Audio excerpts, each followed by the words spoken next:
নমস্কাৰ, সকলো ভালে আছে। মই অনুপমা বৰগোহাঁই, এগৰাকী হলিষ্টিক হেল্থ আৰু লাইফ কোচ।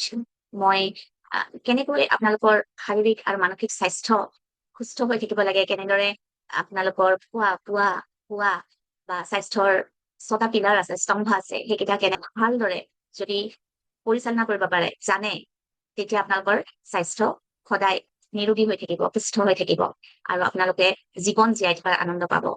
বহু সময়ত মই এই কথা কওঁ মোৰ শিক্ষাৰ্থীসকলক যে আমাৰ পাকঘৰৰ পৰা যদি 3টা বস্তু যদি আমি বাহিৰ কৰিব পাৰো, আমাৰ ঘৰৰ পৰা 90% বেমাৰ আজাৰ নোহোৱা হ'ব। সেই 3টা বস্তু হ'ল, এটা হ'ল চেনি, দ্বিতীয়টো হ'ল ময়দা আৰু 3 নম্বৰটো হ'ল গাখীৰ। চেনি আৰু ময়দা বহু লোকে আঁতৰ কৰিছে পাকঘৰৰ পৰা, বা সেইটো আঁতৰ কৰাটো সহজ বুলি ভাবে। কিন্তু মই যেতিয়া কওঁ গাখীৰ আঁতৰ কৰি দিব, গাখীৰ মানে যিটো গৰু বা ম'হৰ গাখীৰ, তেতিয়া সকলোৱে কয় গাখীৰ যদি নাখাওঁ পৰিপুষ্টি ক'ৰ পৰা পাম, কেলছিয়াম ক'ৰ পৰা পাম, সেইটো বাদ দিয়াটো বৰ অসম্ভৱ যেন বহুত অনুভৱ কৰে। কিন্তু এটা কথা জানিব, যি জন্তুৰ গাখীৰ, সেই জন্তুৰ বাবেহে। প্ৰকৃতিয়ে মানুহৰ গাখীৰ মানুহৰ বাবে, ছাগলী গাখীৰ ছাগলীৰ বাবে, গৰুৰ গাখীৰ গৰুৰ বাবে, ম'হৰ গাখীৰ ম'হৰ বাবে, তেনেকেই বনাইছে আচলতে। যিয়ে নহওক, আমি আচলতে গৰুৰ গাখীৰটো পুষ্টিকৰ বুলিয়ে ভাবো, কিন্তু গৰুৰ গাখীৰত বা যিকোনো গাখীৰতে লেক্টোজ থাকে। বহু মানুহৰ লেক্টোজ ইনটলাৰেঞ্চ থাকে।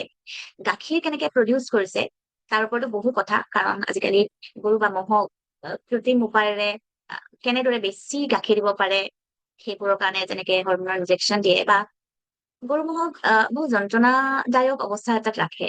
গতিকে গাখীৰতো তেওঁলোক জীৱ জন্তুৰ যন্ত্ৰণা মিলি যায়, বা সেই হৰমনৰ ইনজেকশ্যনবোৰৰ প্ৰভাৱ গাখীৰতো থাকে, সেইকাৰণেও গাখীৰ খালে অপকাৰ হয়।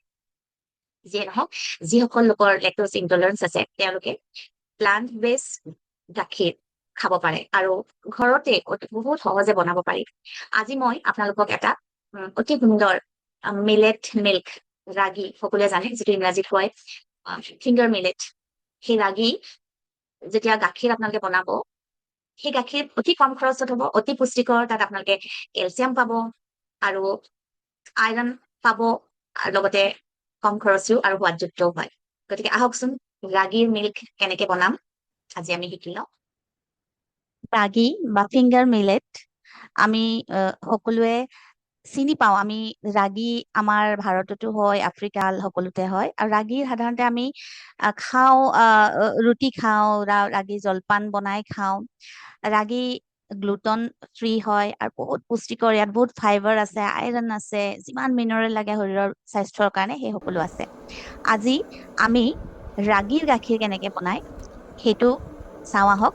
প্ৰথমে এটা কাপত 50 গ্ৰাম মান ৰাগী ল'ব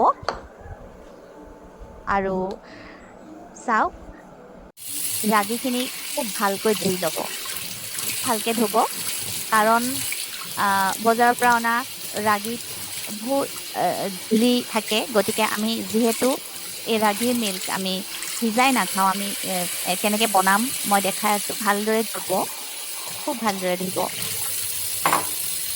ঘঁহি ঘঁহি ধুব।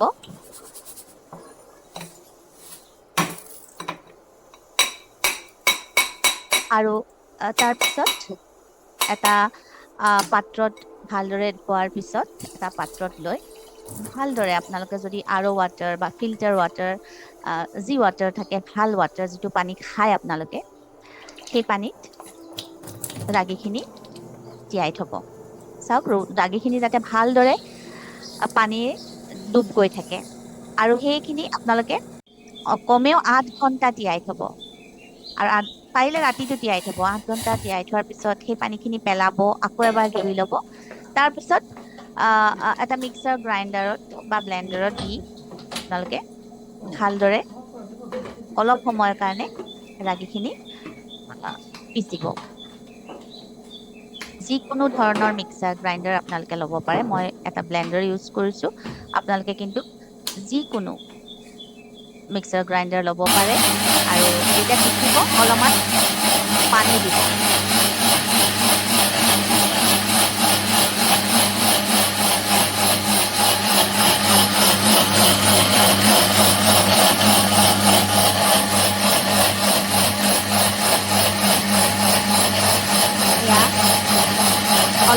পিছাৰ পিছত মিক্সিটো আনি এখন চাকনি ল'ব আৰু সেইখিনি চেকি দিব। চাওক এতিয়া কেনেকৈ সুন্দৰকৈ ৰাগীৰ পৰা গাখীৰ ওলাইছে। পুনৰ সেইখিনি আকৌ মিক্সাৰ জাৰটোত দিব, কাৰণ ভালদৰে এতিয়ালৈকে সকলোখিনি পিচ যোৱা নাই। এতিয়াও বহুখিনি আছে, বাকী থাকিবই। আপোনালোকে সম্পূৰ্ণ শেষ হোৱালৈকে কেতিয়াও পিচি নাথাকিব। এতিয়া পুনৰ অকমান সেইখিনিত পানী ঢালিব, আকৌ এবাৰ অলপ সময়ৰ কাৰণে মিক্সিটো চলাই দিব। এতিয়া আপোনালোকে যদি ঘৰত আছে, এইটো সম্পূৰ্ণ অপচনেল, মই দিওঁ কেতিয়াবা, এয়া হ'ল নাৰিকল। আপোনালোকে কেইটামান নাৰিকল কাটি ল'ব আৰু সেই ৰাগীখিনিত যিখিনি আছে পিচি আছে তাত আপোনালোকে কেইটামান নাৰিকলো দি দিব। এইটো কিন্তু একদম অপচনেল, আপোনালোকে দিবও পাৰে নিদিবও পাৰে। যদি ঘৰত থাকে দিব। মই সাধাৰণতে নাৰিকল থাকেই, সেইকাৰণে দিওঁ। নাৰিকলৰ গাখীৰো বহুত পুষ্টিকৰ।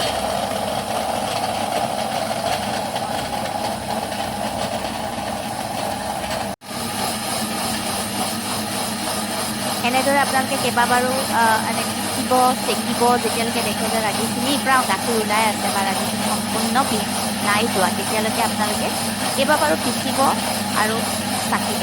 আকৌ কৈছো, মই বহু সময় ধৰি পিচি নাথাকিব, অলপ সময় 5 মিনিট টো নহয়, আপোনালোকে 3 মিনিট পিচিব, তাৰপিছত আকৌ চেকিব, 3 মিনিট পিচিব, চেকিব, আৰু যেতিয়া দেখিব নিজে গম পাব যে আৰু গাখীৰ ওলোৱা নাই ভালদৰে, তেতিয়া আপোনালোকে সেইখিনি পেলাই দিব পাৰে।